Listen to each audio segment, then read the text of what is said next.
Glass is magic, and what you can do with it is limitless. All of a sudden you have a material that has various planes of transparency. There's just so many things you can do with the material. It's addictive in a way.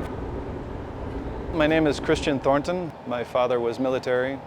Kind of went all over the place. When I was in Spokane, finishing high school, a heavy metal rock guitar player, and I got this gig at this stained glass studio in order to get a little extra money. By the time I was graduating high school, went out to New York City to work, and then I started to get involved in all kinds of other things.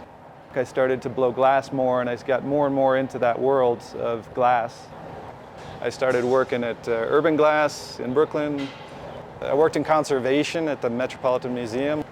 Around 2000, I was invited to the Virgin Islands, and it was a guy who was trying to see if it was possible to use recycled glass in glass blowing, and it turned into everything that I'm doing now. Major turning point for me was leaving New York. I was working my way up as a glass artist. The World Trade Center happened. I used to see those towers out of my apartment window, and one of my best friends ever was a firefighter in Lower Manhattan who died in that day. Came down.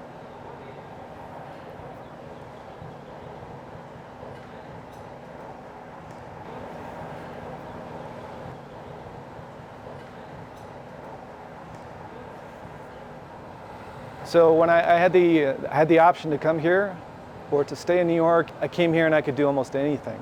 I always worked under like a mentor type of concept. When I learned stained glass, it's a master craftsman type of hierarchy. You work with masters and you learn from them, and then once you get to a certain point, then you're the master.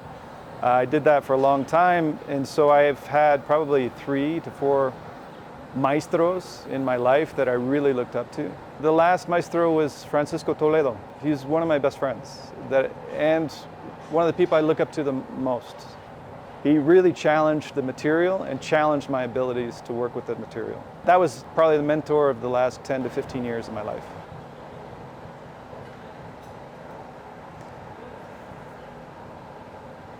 Glass is natural elements combined with energy to make something completely different. Literally, infinitely recyclable. 97% recycled glass, 3% formulation. 70% of our energy comes from veg oil from the restaurants. Everything we filter out goes into an anaerobic digester.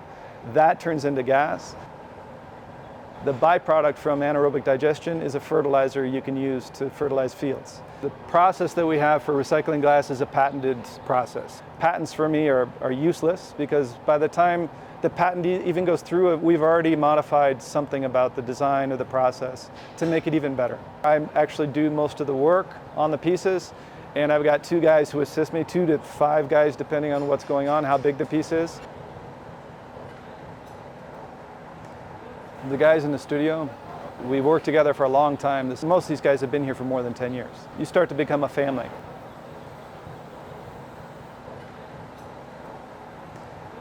I'm really impressed with their capacities.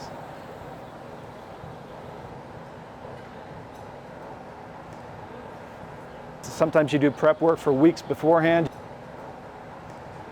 You've been working the piece for 3 hours maybe with a group of guys, like 4 or 5 guys, and all of a sudden something goes wrong and the piece ends up on the floor smashed.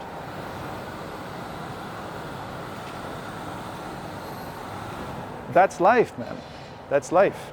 To be able to deal with that kind of thing is what puts you in a different headspace. What do you do at that point? You walk away, and that's the fragility of glass, but that same piece of glass could also last 2,000 or 3,000 years.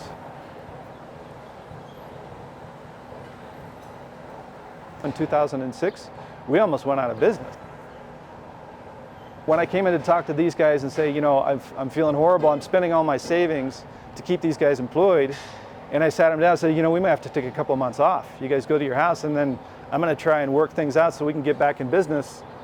And they were happy to go home and spend time with their family and invest in their farming or whatever else that they're doing in their communities. You need to realize where you're at, enjoy life. Right there. Yes. The more fluid you can be as an organization, the more sustainable you are. When we got shut down during the Apple, my whole thing was, what happens if this isn't a glass studio anymore? We can filter waste products like veggie oil. We could try and generate energy. We can make mezcal.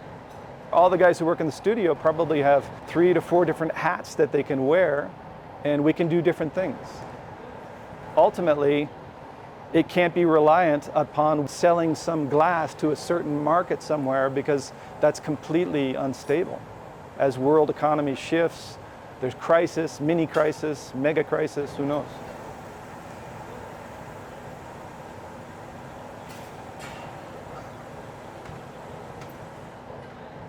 I try to live in this right now the best way I can.